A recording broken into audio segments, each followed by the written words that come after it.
ఈరోజు ఎంతో టేస్టీగా ఉండే బోడకాకరకాయ పులుసు ఎలా చేయాలో చూద్దాం.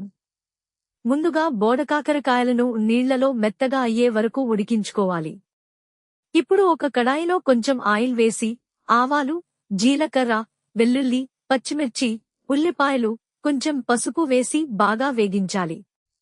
తర్వాత ఉడికించిన బోడకాకరకాయలను వేసి ఒకసారి కలపాలి.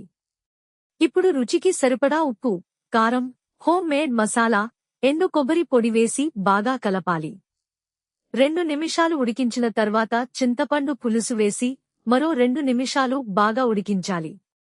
చివరగా కొత్తిమీర వేసేస్తే అంతే, ఎంతో రుచిగా ఉండే బోడకాకరకాయ పులుసు రెడీ.